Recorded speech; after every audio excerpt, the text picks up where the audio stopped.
Government school.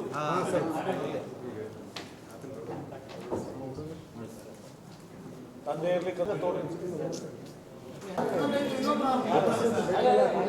ಎಲ್ಲ ಮಹಿಳೆಯರಿದ್ದಾರೆ, ಎಲ್ಲರೂ ಊರು ಸ್ಕೂಲ್ ಮಂದಿ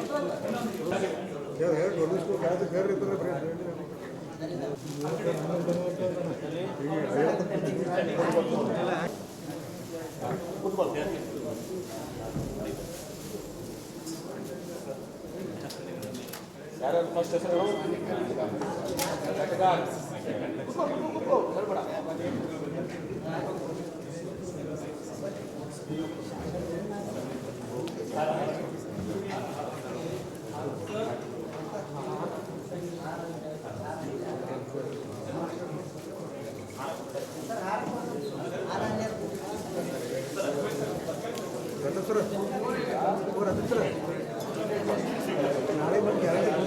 ಜಿಲ್ಲೆಗೆ ಫಸ್ಟು, ಸ್ಟೇಟಿಗೆ ಸೆಕೆಂಡು.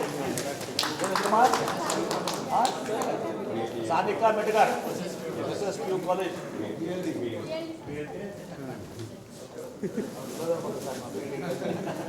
ನೆಕ್ಸ್ಟ್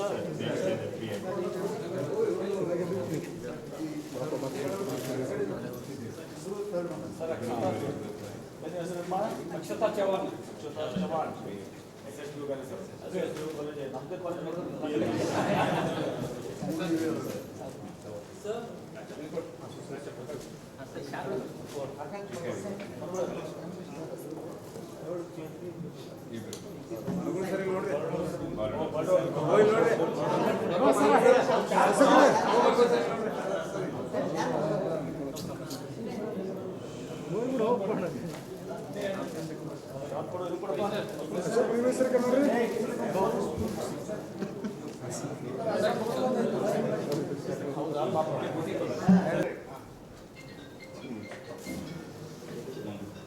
ತಾಯಿ ಮೇಲೆ ಇದು ಸಾಧನೆ ಮಾಡಿದ.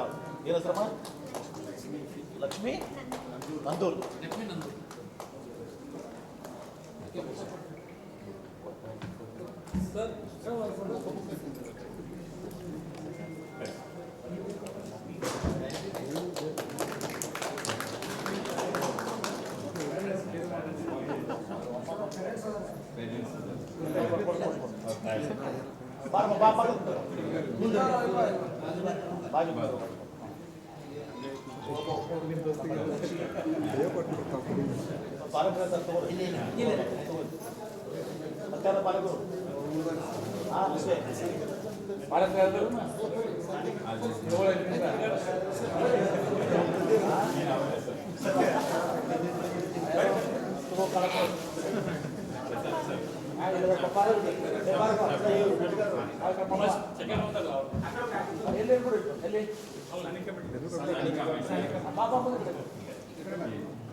ಆಮೇಲೆ ಅಶೋಕ್ ತೋರಿ ಇಸ್ಕೊಂಡು ಕೊಟ್ಟಿದ್ದಾಳ.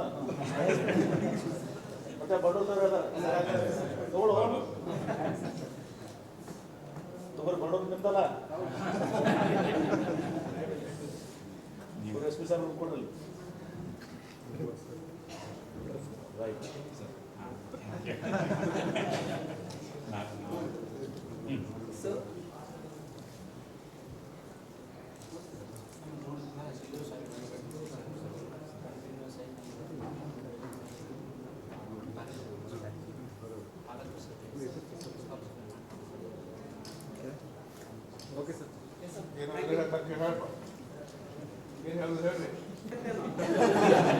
ಆಮೇಲೆ ಶಿಕ್ಷಣ ಸಚಿವರು ಕೂಡ ಅಭಿನಂದನೆ ಸಲ್ಲಿಸಿದ್ದಾರೆ. ಓಕೆ, ಎಲ್ಲರಿಗೂ ಒಳ್ಳೇದಾಗಲಿ. ಮತ್ತೆ ನಿಮ್ಮ ಶಿಕ್ಷಣಕ್ಕೆ ಏನಾದ್ರು ಬೇಕಾದ್ರೆ ನಿಮ್ಮ ಥರ ಈ ಕಡೆ ಕಾಳತ್ನವ್ರದಾರ ಅವರೆಲ್ಲ ಮಾಡ್ತಾರ. ನೀನು ಬಾ ತಂಗಿ, ಏನು ಅದಲ್ಲ ಏನದ ನಿನಗೆ ಮುಂದಿನ ಭವಿಷ್ಯಕ್ಕೆ ನೀನೇನು ಮಾಡ್ಬೇಕತಿ ನೀ ಹೇಳುದು ಬಾ. ಎಲ್ಲದಾರ ಬರೋರು ಯಾರು ಏನು ಬೇಕಾಗಿದೆ ಬಾ, ಅವ್ರು ಸಹಾಯ ಬೇಕು ಹೇಳ್ರಿ ಮಾಡ್ಸೋಣ. ಇದು ಮಾಡಕ್ಕೆ ಮಾಡಿ ಸೀದಾ ಏನು ಇದ್ರೆ ಹೇಳುದು ಬನ್ನಿ. ಹೇಳಿರಿ ನಮ್ಗೆ ಯಾರಿಗೆ ಕಾಂಟ್ಯಾಕ್ಟ್ ಮಾಡಿದ್ರೆ ಏನಪ್ಪ ನೀವು ಅವ್ರಿಗೆ ಮುಂದಿನ ಭವಿಷ್ಯಕ್ಕೆ ಏನು ಬೇಕು ಹೇಳು ಸಹಾಯ ಮಾಡೋಣ. ಪಾಪ ಪಾಪ ಒಬ್ಬರೇ ಇದಾವೆ.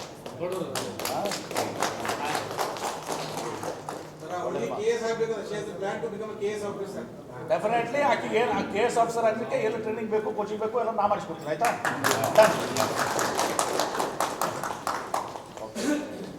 ಅಭಿನಂದನೆಗಳು ಎಲ್ಲರಿಗೂ. ಮುಂದುವರ್ಸಲಿ ನನಗೆ ಆಮೇಲೆ PO DPO ಮತ್ತು ಈ ವರ್ಷ ಮಾಡಿ ಮತ್ತೆ ಮುಂದಿನ ವರ್ಷ ಕೆಳಗೆ ಹೋಗ್ಬೇಡಪ್ಪ. 4ರಿಂದ 3ಕ್ಕೆ ಹೋಗ್ಬೇಕು. ಅದೇ ಅದೇ ಓಕೆ.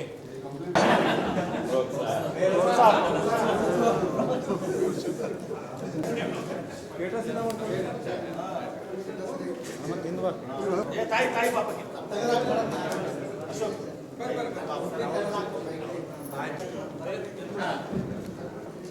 Okay right 1 2 3 smile. ಏನೋ ಆಗಿರೋ ಫೋಟೋಗ್ರಾಫರ್ ಯಾರು ಮಾತಾಡ್ತಾರೋ ಅವ್ರಿಗೆ ಸ್ಮೈಲ್ ಮಾಡ್ಕೊಂಡು ಬರ್ತಾರೆ. Okay sir, thank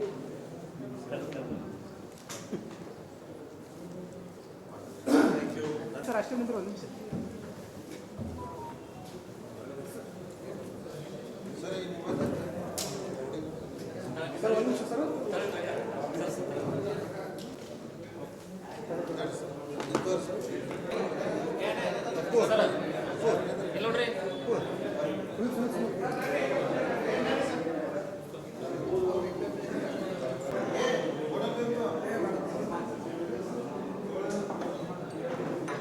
sir okay. PUC result ಸ್ವಲ್ಪ ಅದೇ ಇವತ್ತು PUC ರಿಸಲ್ಟ್ಸು ಇವತ್ತು ನಾವೆಲ್ಲರನ್ನೂ ಭಾಳಷ್ಟು ಆಸಕ್ತಿ ವಹಿಸಿ ಎಲ್ಲ ಇದು ಮಾಡಿ ನಮಗೆ ಸಲ 29 ಇತ್ತು, 29. ಈಗ 4ನೇ ಸ್ಥಾನಕ್ಕೆ ನಾವು ಬಂದಿದ್ದೀವಿ. 58% ಇದ್ದದ್ದು 92% ಬಂದಿದೆ. ಮತ್ತು 4 ರ್ಯಾಂಕು ಕೂಡ ಬಂದಿದ್ದಾವೆ. 4 ರ್ಯಾಂಕು ಸಹ ಬಂದಿದ್ದಾವೆ. ದ್ವಿತೀಯ ತೃತೀಯ ಸ್ಥಾನಗಳು 4ನೇ ಸ್ಥಾನ 4 ಸ್ಥಾನಗಳು ಬಂದಿದ್ದಾವೆ. ಆಮೇಲೆ 29ನೇ ಸ್ಥಾನದಿಂದ 4ನೇ ಸ್ಥಾನಕ್ಕೆ ಬಂದಿದ್ದೀವಿ. 58% ಆಗಿದ್ದು ಫಲಿತಾಂಶ 92% ಆಗಿದೆ. ಸೊ ಒಂದು ಒಳ್ಳೆಯ ಇದು ಮಾಡಿದ್ದಾರೆ. ಅದಕ್ಕೆ ಎಲ್ಲ ಯಾರ್ಯಾರು ಆಸಕ್ತಿ ತೊಗೊಂಡಿದ್ದಾರೆ ಎಲ್ಲರಿಗೂ ನಾನು ಅಭಿನಂದನೆಗಳನ್ನು ಸಲ್ಲಿಸ್ತೀನಿ. ಇವತ್ತು ಎಲ್ಲ ಕಡೆಯೂ ಕೂಡ ಅವ್ರನ್ನ ಏನಂತಾರೆ ಒಬ್ಬರನ್ನ ನೋಡಲ್ ಆಫೀಸರ್ನ ಹಾಕಿ ಇದು ಮಾಡಿ ನಾವು ಇದನ್ನು ಎಚ್ಚರಿಕೆಯನ್ನು ವಹಿಸಿ ಸ್ವಲ್ಪ ಇದು ಮಾಡಿದ್ರಿಂದ ಇದು ಆಗಿದೆ. ಮತ್ತು ಇನ್ನು 4ನೇ ದಿನದಿಂದ ಮುಂದೆ 1 2 ಬರಬೇಕು. ನಾವು 1 2 ಬರಬೇಕು. ಮತ್ತು ಈಗ ಹಿಂದೆ ಹಿಂಗೆ ಆಗಿತ್ತು, ಇದಕ್ಕೊಮ್ಮೆ ಮ್ಯಾಲೆ ಬಂದು ಮತ್ತೆ ಕೆಳಗೆ ಹೋಗಿದ್ದೀವಿ ಜಿಲ್ಲಾಧಿಕಾರಿಗಳ. ಮತ್ತು ನೀವು 4ನೇದು ಬಂದಿದ್ದು ಸರಳ ಬಿಟ್ಟರೆ ಮತ್ತೆ ಕೆಳಗೆ ಹೋಗ್ತೀವಿ ನಾವು. ಅದಕ್ಕೆ ಅದು 4ನೇದು ಏನಾರ ಅದನ್ನು ನಿಮ್ಮ ಮೇಲೆ ಮೇಲೆ ಹೋಗ್ಬೇಕು, ಕೆಳಗೆ ಹೋಗ್ಬಾರ್ದು. ಅದಕ್ಕೆ ನೀವು ಪಾಪ ಋಷಿಯಾನಂದ್ ಅವರು CEO ಭಾಳಷ್ಟು ಆಸಕ್ತಿ ತೊಗೊಂಡಿದ್ದಾರೆ. ಎಲ್ಲ ಕಡೆ ನೋಡಲ್ ಆಫೀಸರ್ಸ್ ಹಾಕಿ ಕಂಟಿನ್ಯೂಸ್ ಮಾನಿಟರ್ ಮಾಡಿಕೊಂಡು ಇವತ್ತು ಆ ಕೆಲಸ ಮಾಡಿದರೆ ನಾವು ಎಲ್ಲರಿಗೂ ಕೂಡ ಅಭಿನಂದಿಸ್ತೀನಿ. ಭಾಳ ಸಂತೋಷ ಆಗಿದೆ. ಇವತ್ತೊಂದು ದಿವಸ ನಾವು 4ನೇ ಸ್ಥಾನ ಪಡ್ಕೊಂಡಿದ್ದೀವಿ. ನಮಗೆ ಅನಿಸ್ತಾ ಇತ್ತು 29ನೇ ಸ್ಥಾನ ಅಂತ ಹೇಳಿ. ಚಂದ್ರಶೇಖರ್ ಹೊಸಮನಿ. ನಾವು ಈ ಬಾರಿ ನಮ್ಮ ಪ್ರಿನ್ಸಿಪಲ್ ಸೆಕ್ರೆಟರಿಗಳು, ಎಜುಕೇಷನ್ ಮಿನಿಸ್ಟರ್ಸರು, ಆನಂತರ ನಮ್ಮ ಡೈರೆಕ್ಟರು, ಅದೇ ರೀತಿ ನಮ್ಮ ಜಿಲ್ಲೆಯ ಜಿಲ್ಲಾಧಿಕಾರಿಗಳು ಮತ್ತು ನಮ್ಮ ಜಿಲ್ಲಾ ಪಂಚಾಯತ್ ನೇಮಕ ಕಾರ್ಯನಿರ್ವಾಹಕ ಅಧಿಕಾರಿಗಳು ಇವರ ನೇತೃತ್ವದಲ್ಲಿ ಸಾಕಷ್ಟು ಬಾರಿ ನಮಗೆ ಸಭೆಯನ್ನು ಮಾಡಿ ಯಾವ ರೀತಿ ವಿದ್ಯಾರ್ಥಿಗಳಿಗೆ ಮೋಟಿವೇಶನ್ ಮಾಡಬೇಕು, ಆಮೇಲೆ ಇಲಾಖೆಯು ನೀಡಿದಂಥ ಮಾಡೆಲ್ ಕ್ವಶನ್ಸನ್ನು ನೀವು ರೆಫರ್ ಮಾಡಬೇಕು. ಅದೇ ರೀತಿ ಸ್ಟೇಟ್ ಲೆವೆಲ್ಗೆ 2 ಕ್ವಶನ್ಸ್ ಒಂದೇ ಕ್ವಶನ್ ಪೇಪರು ಇಡೀ ಸ್ಟೇಟದಲ್ಲಿ ಎಲ್ಲ ಕಾಲೇಜುಗಳಿಗೆ ತೆಗೆದುಕೊಳ್ಬೇಕಂತೇಳಿ ಒಂದೇ ಕ್ವಶನ್ ಪೇಪರು ಅದು ಜಿಲ್ಲೆಯಲ್ಲಿ ರಾಜ್ಯದಲ್ಲಿ ಎಲ್ಲ ಕಾಲೇಜುಗಳಿಗೆ ಒಂದೇ ಇರಬೇಕು. ಅದರಲ್ಲಿ ಬರುವಂಥ ಮಾಡೆಲ್ ಕ್ವಶನ್ಸು ಅದರಲ್ಲೇ ಜಾಸ್ತಿ ಬರೋದು ಸರ್. ಈ ಸಲ ನಮ್ಮ ಪ್ರಶ್ನೆ ಪತ್ರಿಕೆಗಳು ಎಲ್ಲಿ ಬಂದವ ಅಂತಂದ್ರೆ ಮಾಡೆಲ್ ಕ್ವಶನ್ಸನ್ನು ಬಿಡಿಸಿರುವಂಥ ವಿದ್ಯಾರ್ಥಿಗಳು ಹೆಚ್ಚು ಬರೆದು ಅನುಕೂಲ ಮಾಡ್ಕೊಂತಾರೆ. ಈ ಸಲ ಸರ್ಕಾರ ಏನು ಮಾಡ್ತಾ ಅಂತಂದ್ರೆ ಕಳೆದ ಸಾಲಿನಲ್ಲಿ 35% ಪಾಸ್ ಆಗ್ತಿತ್ತು. ಈ ಸಲ ಅದನ್ನು 33 ಮಾಡಿ ನಮ್ಮ ವಿದ್ಯಾರ್ಥಿಗಳೇ ಇನ್ನೂ ಹೆಚ್ಚಿನ ಅಂಕಗಳ ಬರುವಲ್ಲಿ ಎಲ್ಲ ನಮ್ಮ ಪ್ರಾಚಾರ್ಯರು, ಸಿಬ್ಬಂದಿಯವರು, ನಮ್ಮ ಜಿಲ್ಲೆಯ ಎಲ್ಲ ಅಧಿಕಾರಿಗಳು ಇದರಲ್ಲಿ ಶ್ರಮ ವಹಿಸ್ತಾರೆ. ಇದು ಟೀಮ್ ವರ್ಕು. ನಮ್ಮ ಸಾಹೇಬರಿಗೆ, ನಮ್ಮ ಜಿಲ್ಲಾ ಉಸ್ತುವಾರಿ ಸಾಹೇಬರಿಗೆ, ನಾವು ಇಲಾಖೆ ಪರವಾಗಿ ನಮ್ಮ ಬೆನ್ನೆಲುಬು ಆಗಿ ನಿಂತಹ ಸಾಹೇಬರಿಗೆ ನಾನು ಧನ್ಯವಾದಗಳು. ಓಕೆ.